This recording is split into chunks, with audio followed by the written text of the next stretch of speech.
Calma, perito, eu cheguei para te ajudar. O meu nome é Gwena Figueiredo e nós estamos lendo o livro do Samuel Felwer Harmel, Análise Grafoscópica de Assinaturas. Estamos no capítulo 1, página 19. E eu já vou mostrar para você aí duas assinaturas. A letra A está indicando que é uma assinatura autêntica e a letra I está indicando que é uma imitação. Para mim, já é óbvio que é uma coisa falsa, porque é nítido a lentidão, né? A lentidão, os traços de hesitação, os tremores da assinatura. E aí você precisa entender que quando você vai fazer uma perícia grafoscópica, você vai investigar, você vai fazer um questionário a essa pessoa. Você tem que considerar que essa pessoa, ela pode ter passado por problemas de saúde, ela pode ter adquirido, desenvolvido uma doença, mas depois desse questionário você vê que essa pessoa continua em perfeitas condições de saúde, aí você fala assim, não, isso aqui nitidamente é uma imitação, mas você não pode chegar, colocar no seu laudo e dizer, isso é nitidamente uma falsificação. Você precisa de argumentos claros para que o seu laudo não seja impugnado. O Samuel diz assim, figura 15, assinatura autêntica normal, letra A de autêntica, usada como modelo para imitação mostrada embaixo, letra I de imitação. Neste caso, o imitador reproduziu melhor a morfologia da firma autêntica, mas pecou na qualidade do traçado. Então, o que ele conseguiu reproduzir? A forma, a morfologia, né? Cheio de voltinhas. Então, a morfologia até que ele conseguiu imitar, mas ele pecou na qualidade do traçado, que apresenta dinamismo significativamente inferior, ou seja, ele precisou fazer muito devagar do que em relação ao modelo. Essas características também impediriam que essa imitação fosse tomada como uma firma autêntica, mas seriam perfeitamente esperadas caso se tratasse de um disfarce gráfico. Novamente ele vem mencionar disfarce gráfico. Por quê, gente? No disfarce gráfico, a pessoa ela pode intencionalmente, vou fazer a minha assinatura, eu mesma já tentei fazer um disfarce gráfico. O que você faz? Você diminui a velocidade, você muda a inclinação, né? Faça aí, tente você fazer um disfarce gráfico, tente você falsificar a sua própria assinatura. Tudo isso daqui, por mais que lhe pareça às vezes repetitivo, vai ser muito importante para você lá na frente, porque agora pode estar soando para você até muito fácil o livro do Samuel, mas quando chegar na parte de você vai ter que diferenciar uma assinatura falsa de um disfarce gráfico, aí você vai querer voltar lá na página 1 do livro para poder dizer o que foi que ele disse mesmo a respeito desse assunto. Por isso eu te peço, preste muita atenção, porque lá na frente a situação vai complicar um pouquinho. Ainda na página 19, no tópico 5.6, o título é assim, o subtítulo: Assinaturas com pequena variabilidade natural em suas características. O Samuel diz o seguinte: assinaturas muito variáveis podem ser comparadas a um alvo extremamente grande. Então imagina que você é um arqueiro e tem uma flecha, e você tem um alvo gigantesco do tamanho de um elefante. É isso que ele está falando. Assinaturas que toda vez você vai assinar e ela é diferente, é como um alvo gigantesco a ser atingido pelo imitador. Dificilmente ele o erraria. Para qualquer lado que sua mão tremesse, ele ia parecer que ele fez corretamente. Agora, assinaturas pouco variáveis seriam um alvo muito pequeno. Assinaturas que variam pouco. Exigiria muita habilidade daquela pessoa que fosse tentar atirar essa flecha, ou como queira que tentasse fazer essa imitação. Continuando, Samuel diz assim: essa imitação, entretanto, pode se tornar aliada do perito quando houver muitos exemplares de assinaturas questionadas de um mesmo modelo. Nesses casos, a variabilidade observada nas firmas questionadas pode ser comparada com a dos padrões gráficos. Isso será discutido junto à metodologia de trabalho apresentada no capítulo 4. Então, não precisamos nos preocupar tanto com isso agora. Mas, não, Goninha, você vai discutir isso só lá no capítulo 4, mas agora eu estou curiosa, eu quero entender. Fala o que esse homem disse aí que eu não entendi direito. Ele está falando o seguinte: quando você assina sempre da mesma forma, as características lá das suas letras, seus hábitos gráficos, eles vão formar um padrão. Você assina sempre acima da linha ou abaixo da linha, você pinga o i sempre em forma de bolinha, aquilo é o seu padrão. Mas existe um tipo de pessoa que elas variam tanto na própria assinatura que o padrão dela de assinatura é justamente a grande variabilidade de assinaturas. Então, qual que é o padrão daquela pessoa X, às vezes ali?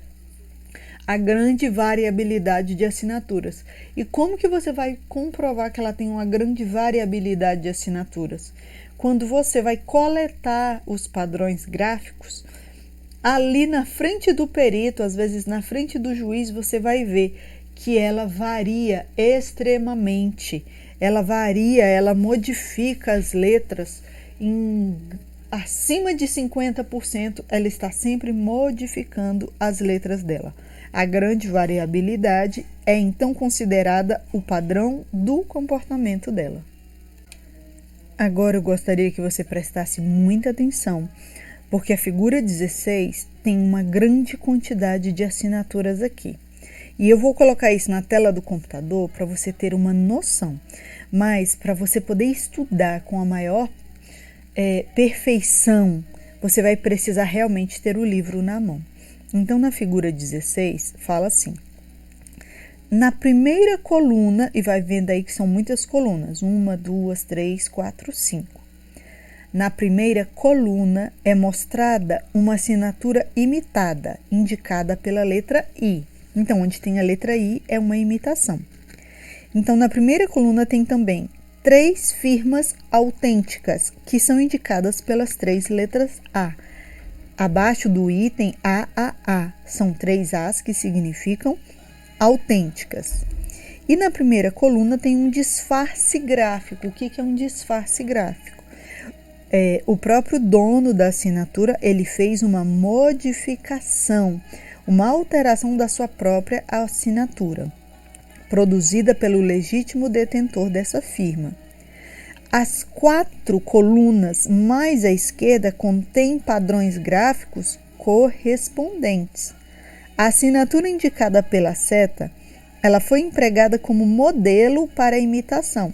Então, o que o Samuel fez? Ele pegou, dentre todas essas assinaturas aqui, ele escolheu uma assinatura autêntica e falou para o imitador, que ele precisava se basear naquela assinatura autêntica ali. Observar que a imitação apresenta alguns erros em relação ao modelo empregado, mas essas diferenças se assemelham muito às variações observadas nos padrões e nas firmas autênticas normais produzidas pelo seu legítimo detentor.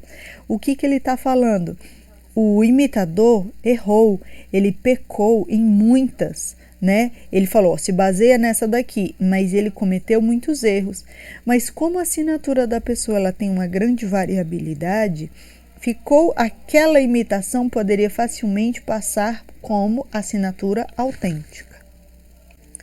E assim, não haveria como comprovar ou sequer suspeitar a falsidade dessa imitação. O disfarce gráfico, olha só, disfarce gráfico, agora você não tem noção, mas lá na frente você vai falar assim, meu Deus do céu, é muito sério isso que eu tô estudando, eu preciso saber o que é uma assinatura autêntica e o que é um disfarce gráfico. Samuel diz assim, o disfarce gráfico apresenta diferenças muito mais pronunciadas em relação aos padrões. A alta variabilidade dessa firma, aliada à sua simplicidade, facilita sobremaneira a sua imitação. Então, por que que o falsificador aqui ele conseguiu ter grande êxito? Porque a pessoa, normalmente, ela tem uma grande variabilidade, ela assina com grande diferença cada vez que ela assina.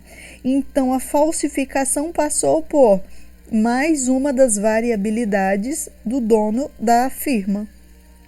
E continuando ainda no capítulo 1, página 20, no tópico 5.7, o subtítulo é o seguinte: Assinaturas com levantamento de caneta discretos. O Samuel continua assim: levantamentos de caneta discreto ocorrem na escrita de algumas pessoas, possivelmente constituindo o hábito de tentar esconder a interrupção do traçado. O ensino da escrita cursiva prevê que a caneta não seja levantada antes da conclusão de uma palavra, pois todas as suas letras devem estar ligadas. Só que agora eu quero que você entenda o seguinte: houve uma época em que os professores eram muito rigorosos com os alunos, inclusive a esse respeito. Hoje não é assim. O menino ele sai alfabetizado, né? Quando sai alfabetizado, o professor não quer saber se a letra O é igual à letra O que ele faz. Se o negócio só se parece com o O, para o professor já tá bom, porque importa que o menino, a criança, ela saiba ler, saiba escrever, saiba se comunicar e com o tempo atinja o conhecimento das regras e das classes gramaticais. Mas antes não era assim. Antes você era obrigado a ter uma letra cursiva. Existem crianças que foram extremamente negligenciadas porque naturalmente elas escreviam em letra de forma e não era aceito, você não era aprovado. Agora é diferente. Então, dependendo da época, da idade da pessoa, você vai analisar. Olha, essa pessoa aqui, ela é de uma época em que as letras elas precisavam ser ligadas umas às outras, né? E aí você já vai ter que fazer uma pesquisa externa aí na pedagogia para saber. Eu sou de 1977. Eu fui alfabetizada dessa maneira. Mas se é uma pessoa bem mais jovem que está num tribunal, a educação dela com certeza já não ficou presa nessa barreira. E o Samuel continua o último parágrafo da página 20 dizendo assim: seja qual for o motivo que a letra de um determinado escritor a tentar ocultar seus levantamentos de caneta, essa característica pode ser mais uma armadilha para o imitador. Em primeiro lugar, ele pode não perceber que sua vítima sempre levanta a caneta entre duas letras específicas e ele pode simplesmente não o fazer. Mas caso perceba, é possível que então ele queira mostrar que levantou a caneta. O objetivo de qualquer imitador é reproduzir detalhes, e ele quer que as pessoas vejam que um determinado detalhe ele foi produzido. E você precisa ser muito criterioso ao analisar uma assinatura, porque você, mesmo que você não esteja mal intencionado, querendo falsificar a sua própria assinatura, você não consegue assinar duas vezes de uma forma idêntica. Lembre-se que no início da leitura do livro, eu coloquei a imagem aí de uma digital. A digital não. Se você coletar uma digital só basta para fazer a comparação, para definir se você estava na cena de um crime ou não. Porque a digital ela não tem variação. Ela não amanhece de um jeito hoje e de outro jeito amanhã, a não ser que você sofra um ferimento, uma queimadura, uma alergia. Mas existem pontos marcados e a sua digital ela não vai mudar. Mas existem pessoas que elas vão intencionalmente alterar a sua própria letra. E aí eu vou colocar aí para você a figura 17 de uma pessoa que se chama Thaís alguma coisa Barcelos. O Samuel ocultou o nome do meio para preservar a pessoa. E o Samuel coloca assim na nota de rodapé: A assinatura normal autêntica é a assinatura indicada pela letra A. E uma imitação produzida por um terceiro é a que está indicada pela letra I. As setas indicam levantamentos de caneta discretos que ocorrem na firma autêntica, mas que não foram reproduzidos, talvez sequer tenham sido percebidos pelo imitador, que por sua vez realizou pelo menos um levantamento que não ocorre na firma autêntica. As setas tracejadas indicam os sentidos de produção de alguns traçados. Então, olha só, a pessoa aqui que ela escreveu Thaís. A Thaís, que tem assinatura autêntica, ela tem um T de uma determinada forma. Você está aí observando. A parte inferior da letra T, ela passa a caneta uma única vez. E aqui na imitação, você vê que a pessoa passou uma vez e desceu com a caneta uma segunda vez. Agora, vamos olhar outro detalhe. Ali na letra B ficou muito claro. Porque o que parece a mim, as curvas da sua letra, você pode até mudar. Você não vai conseguir, eu não consigo fazer a minha letra G igual. Eu tenho uma meta de fazer um G lindo, maravilhoso, que tem na minha cabeça. Mas às vezes sai um G bem sem graça, que eu não gosto, mas é a minha assinatura. Nem sempre eu consigo produzir o G que eu consigo, que eu desejo.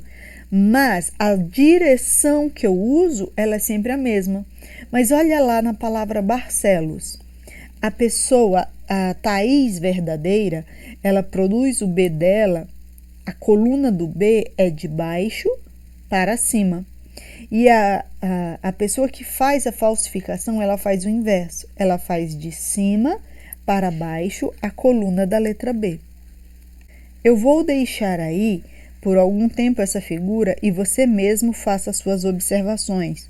E se você falar, nossa, Gueninha, mas eu não consigo perceber aqui pelo vídeo essas diferenças. Essas diferenças estão evidenciadas aí por setas vermelhas.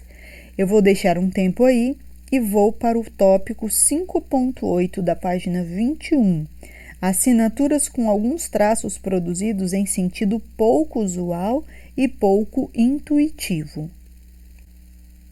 O Samuel continua da seguinte maneira. Essa é uma das mais interessantes características de segurança em assinaturas. Só não foi listada entre as obrigatórias porque tais ocorrências elas são raras e justamente por isso elas se tornam tão importantes. Algumas assinaturas e detalhes morfológicos tendem a ser produzidos sempre de uma determinada maneira. As estruturas ovais da letra A, da letra D, da letra G e Q são produzidas em sentido anti-horário pela grande maioria das pessoas. Assim como a letra O e as laçadas eventualmente produzidas com as letras B, D, L e T. Essas letras, elas sempre são produzidas em sentido anti-horário pela maioria das pessoas, mas preste atenção. Traços horizontais tendem a ser produzidos da esquerda para a direita. Ele está falando da maioria das pessoas. E da mesma forma como os cortes das letras E, F maiúsculo, F minúsculo, H maiúsculo, J, T maiúsculo e T minúsculo. O sinal de acentuação agudo, ele é produzido de baixo para cima pela maioria das pessoas. Olha que assunto interessante. Eu tenho certeza que você nunca tinha pensado sobre isso. E o Samuel continua dizendo assim: e as hastes, quando constituídas de um único traço de muitas letras, geralmente são feitas de cima para baixo. Ou seja, a maioria das pessoas faz a coluna do B maiúsculo e vai lá em cima e faz tipo um 3, né? Começa de cima para baixo. Vai lá, faz a coluna do D maiúsculo e começa lá do topo, vai de cima para baixo. Faz a coluna do D minúsculo e vai lá no meio dessa coluna e faz do meio para baixo. As pessoas geralmente fazem assim, o I maiúsculo de cima para baixo, o I, o P, esses são exemplos. Mas antes de você estudar os padrões, você precisa se atentar para aquela assinatura que você vai estudar. A assinatura padrão lá, a que você está fazendo comparações. Se um signatário eventualmente produz alguma dessas estruturas em sentido oposto ao que é mais comumente empregado pela população em geral, essa característica pode ser considerada uma particularidade muito importante devido à sua raridade. Os meus filhos, por exemplo, eles fazem a letra O de uma forma muito rara e eu não consigo sequer imitar, mas como eu falei, é uma estrutura muito óbvia. Aqui ele está falando de coisas, de estruturas que além de raras, são imperceptíveis. Porque se você não percebe, como é que você vai conseguir imitar? Chamaremos essas particularidades de métodos de construção exóticos. Então, quando você vai falar lá no seu laudo, que você colocar métodos de construção exóticos, você pode carecer de conversar com o juiz e você pode ter que esclarecer o que se trata de métodos de construção exóticos. Porque, como eu falei, eu estou tentando passar para você as coisas numa linguagem mais simples. Não porque eu sou uma grande perita, não porque eu estou muito tempo nessa área, eu estou nessa área há pouquíssimo tempo, mas eu sou uma pessoa muito curiosa, eu sou uma leitora. É como se eu pegasse, as pessoas ao meu redor são o meu laboratório. Eu olho as pessoas como, nesse quesito da letra delas, como se todas as pessoas ao meu redor podem ser os meus ratos de laboratório e eu saio estudando a letra de todas as pessoas que me cercam. E o Samuel continua da seguinte maneira: além disso, detalhes dessa natureza dificilmente são observados por pessoas leigas, inclusive por falsificadores. Se o verdadeiro signatário for constante nessas características, elas se tornarão elementos discriminadores extremamente úteis e reforçarão grandemente, repito, grandemente, as hipóteses de autenticidade ou de falsidade, caso estejam convergentes ou divergentes em relação aos padrões. Guininha, o que ele quis dizer aí? Pode ser que você já até entendeu, mas pode ter alguém aí que não entendeu. Então pode ter uma pessoa que ela faz uma construção exótica vez ou outra, mas se você tem um método de construção exótico de uma letra e você sempre consegue reproduzir essa construção exótica, como eu já mencionei, o Samuel, autor do livro, se ele não me falasse, eu jamais perceberia que ele produz o S de baixo para cima, quando a população em geral produz de cima para baixo. Se ele não falasse isso no livro, eu jamais perceberia. E esse comportamento nele é constante. E isso se torna fundamental para que você possa definir que uma firma onde se assina Samuel Felwer Harmel, para você dizer que aquilo é autêntico ou é falso, você vai lá, eu já sei que o Samuel produz o S de baixo para cima. Aí você vai lá no microscópio, vai lá e olha onde que a caneta foi posicionada em primeiro lugar, por onde ela deslizou. E aí você vai falar, Gueni, mas como que eu vou conseguir isso? Nós ainda vamos estudar maneiras mais adiante, onde você vai conseguir perceber isso com muita nitidez. Por quê? Porque a caneta esferográfica, ela tem uma bolinha na ponta. Você precisa entender que a caneta é como se fosse um pneu que deixa marcas numa estrada quando ela vai derrapando. E aquelas marcas são as estrias ou as esquírulas, que são os movimentos que você faz mais lento quando a sua mão está cansada. Então, as marcas desse pneu na estrada ou as marcas dessa caneta no papel vão dar para você amostras de onde foi que o carro saiu, de onde foi que a caneta saiu, em que direção. E as coisas não são tão difíceis assim quanto parecem ser. Eu vou colocar aí mais uma figura, né, onde contém letra A, D e I. A você já sabe que é o indicativo de assinatura autêntica. A D é um disfarce, a própria pessoa foi orientada a disfarçar a sua própria assinatura, e a letra I é uma imitação. Então, a pessoa em questão aqui se chama Rosilene alguma coisa Carvalho. Samuel omitiu o nome do meio para preservar a pessoa. A figura 18, Samuel diz assim: assinatura autêntica normal, A de autêntica, usada como modelo para imitação, mostrada mais embaixo que a letra I, e um disfarce gráfico produzido pela legítima detentora dessa firma. Então, vamos analisar que olha a diferença entre a assinatura autêntica e o disfarce gráfico. A assinatura autêntica e o disfarce gráfico contém muitas diferenças.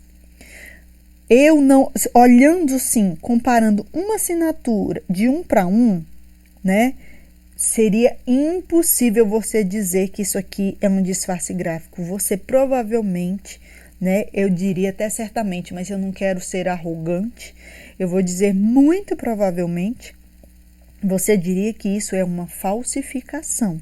E é também uma assinatura autêntica porque saiu da mão da pessoa que estava tentando disfarçar a própria letra. Olha a grande diferença. É enorme, é grotesca. Mas logo abaixo vamos olhar aqui a imitação. Samuel fala assim: notar que a signatária tem por hábito de produzir a letra O em sentido horário, o que é raro na população geral. A população geral produz a letra O em sentido anti-horário. Pensa lá no ponteiro do relógio. Ela geralmente faz o contrário. O traço dela natural é raro quando ela produz a letra O. Mas no disfarce gráfico ela vai e inverteu essa posição. Esse hábito se manteve durante a produção do disfarce, mas não foi reproduzido, talvez sequer tenha sido observado pelo imitador. O imitador, ele quer a morfologia em geral. Ele passa assim no geralzão, você bate o olho, ele quer imitar a morfologia, o tamanho, a inclinação, e ele vai olhando características mais óbvias. Mas nem imitando ele consegue pegar os próprios hábitos gráficos dele e varrer para debaixo do tapete como se eles não existissem. Então você vê aí que na imitação, quando ele escreve Carvalho, olha só, existem muitas diferenças entre a autêntica e a imitação. Guininha, não estou vendo esse tanto de diferença. Perceba que o nome da pessoa é Carvalho e o imitador, ele escreve Cavalho. Então, é muito pouco provável que a pessoa verdadeira, dona daquela firma, que ela vai escrever o nome dela de uma forma errada. Ela pode errar em qualquer outra palavra, mas ela passa a vida dela inteirinha assinando Rosilene Carvalho. Aí ela vai e come, engole uma letra, é um grande indicativo de que é uma imitação. Mas, no geral, eu diria que a assinatura mais diferente da autêntica aqui não é nem a imitação, e sim o próprio disfarce gráfico. Repare o quanto esse assunto é sério. A próxima imagem que eu quero colocar para você também é um caso semelhante, onde existe uma assinatura autêntica, um disfarce e uma imitação. Mas eu vou deixar para o próximo vídeo para que eu não passe pelo assunto de uma forma atropeladamente. É um assunto extremamente importante e, como eu falei, falar fácil, falar de uma forma clara e ser capaz de diferenciar uma assinatura autêntica de um disfarce gráfico são os assuntos mais importantes e talvez mais difíceis para um perito. Então, não vamos passar por isso atropeladamente. Eu te espero no próximo vídeo.